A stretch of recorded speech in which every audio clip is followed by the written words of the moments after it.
I think this is volume 6 of This Is What It Means, looks like to be brainwashed. I'm going to show you a clip from David Pakman's show.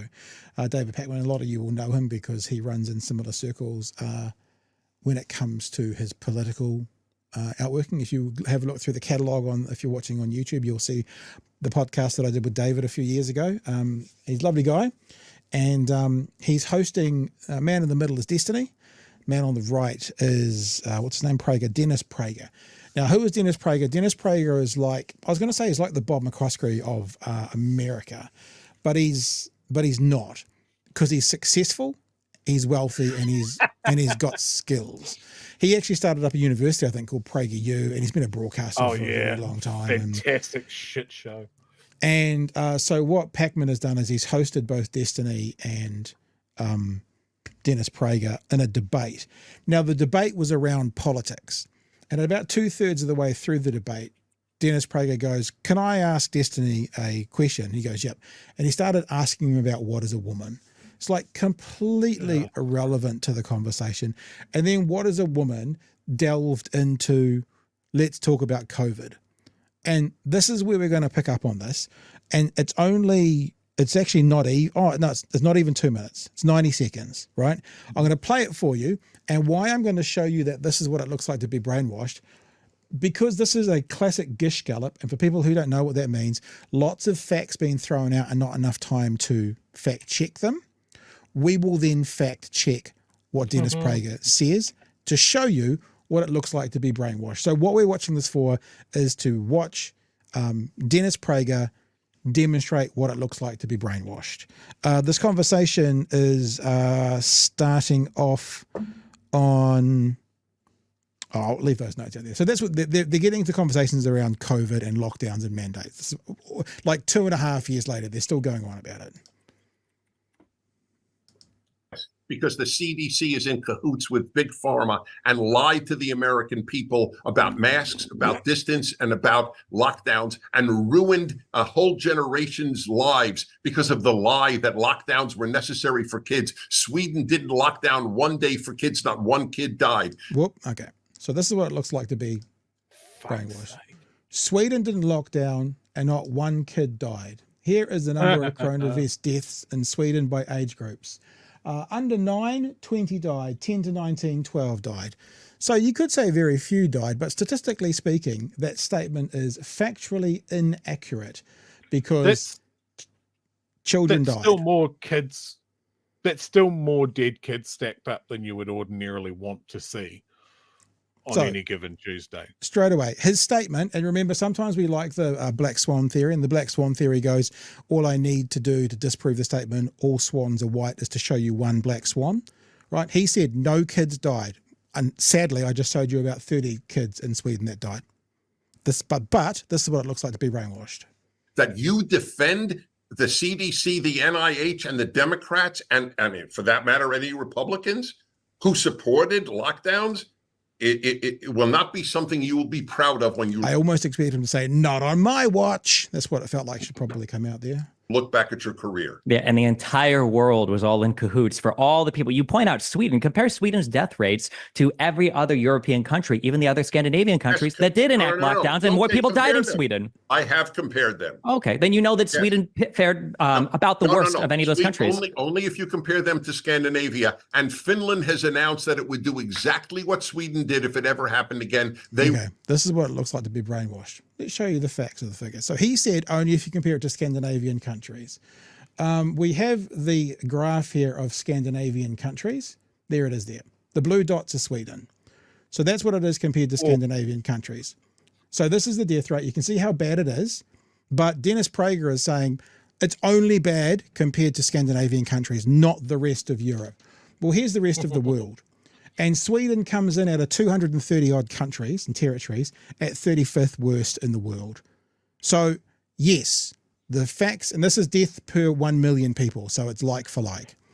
So yes, compared to the rest of the world, Sweden did very, very badly, but that doesn't matter because this is what it looks like to be brainwashed. Were wrong in locking down their students. If you're on the record as defending nearly 2 years of lockdowns of students, and how did this come to just lockdown of students? But No, you no, know the lockdowns affected more than just the not students, just right? lockdown of students, Okay, but because it's you said that like 3 particularly times. egregious because kids were hurt more than adults were because of the lockdown. That's why I'd like to cite your source of that information, please. Please cite your source. I'm noting kids. Sure. And because it was particularly irrelevant because kids were not dying of COVID, Other than those ones that we just showed you through the data. whereas old people were. Sure, but the issue is that teachers tend to be older people and they were the ones that were worried. Yes. Whether Right. or not the lockdowns no were... teacher died in Sweden. Just Whether or not the lockdown... No teacher died in Sweden. That there is what it looks like to be It's a big brainwashed. swing, isn't it? Because no teacher died in Sweden. Now, this is about the original guy, I can't say his name, Ludvigsson, who was the person who put out the information as to why they shouldn't lock down. He ended up being wrong. There was a whole bunch of pushback from him. Here's one of the paragraphs in this article, which is in the Science magazine. Critics slammed letter in prestigious journal that downplayed COVID-19 risk to Swedish school children. So this is about the risk to Swedish school children in particular. The latest example is a research letter published online by the New England Journal of Medicine on January 6th that looked at severe disease and deaths among children and teachers in Sweden between March and June 2020. But of course, the facts don't really matter because this right here, that face right there, is what it looks like to be brainwashed. Doesn't matter one iota. And that's my very short version, Chewy, today and tonight of this is what it looks like to be brainwashed. And then we do this. Sorry, I'm back. So it's fascinating to me that they're still doing it. Like these people are still going and like the Gish Gallop thing is really hard. And we've done this before when I showed you a video about myocarditis and it took me 1 hour and I said I'd give this 1 hour. In 1 hour, I debunked about the first 40 seconds of a 6-minute video. Because it takes time to debunk them. That probably took me 20 minutes today, not that long. But Destiny and Pakman obviously didn't have the data to hand to negate him. But of course children died in Sweden.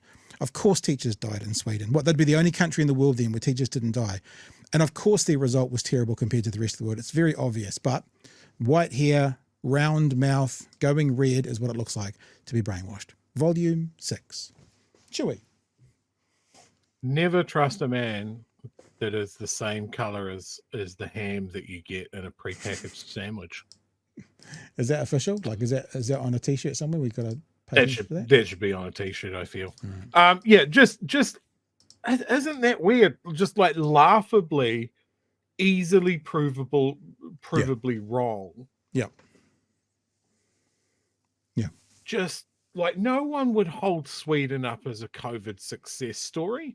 They were stacking up old people like they were firewood because they wanted to keep their cafes open. Yep. It was unhinged. Yep. The other thing about those numbers, and it's really the same the rest of the world, what's happened, I'll just go back to that graph. See this last part here, right? Yeah. The rest of the world, basically, this is like if you looked at New Zealand, it would be the same here, but these two graphs would be flat. Because once everyone got vaccinated, right, and yes, we all know that past the original version of COVID, the vaccination kept you out of hospital, didn't stop you, but they all kind of ramped up there. So our New Zealand's model in that kind of fourth and fifth wave matched the rest of the world, but we were flat through the first 2 or 3, which gave us time to get vaccinated. But you can see here, so almost ignore that one, the third one, because that's the same for everyone. But these first two, you can just say, look, this is when Sweden didn't lock down and there was no vaccine. That's what happened. Those first two. This is why I love Hindsight, right? So we had Susie Willis and Toby Morris doing that cartoon series about flattening the curve and this is the reason why we're doing it and all of that sort of stuff that was picked up and used in other countries as well. It was so good. Mm-hmm. And I also remember from COVID something that was very, very on the ball is that remember people will start complaining that we didn't need to do this because nothing bad happened. Because they were locked down. And Sweden is your example. And you could say looking at the other Scandinavian countries, but you can look at any country that had a softer approach to COVID and their death rates. Yeah.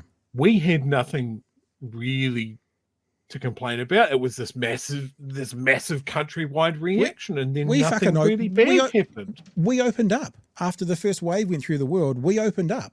No other country did. We did. We were going to rugby games. Remember, around the world are like, look at them in New Zealand going to a rugby match with 40,000 people. It's like, yeah, because and one of the internal ironies of this place is going to be all those boomers, many of whom are still alive, thanks to the people like Jacinda Ardern, then got the pip because they weren't allowed to get their coffee and they voted them out.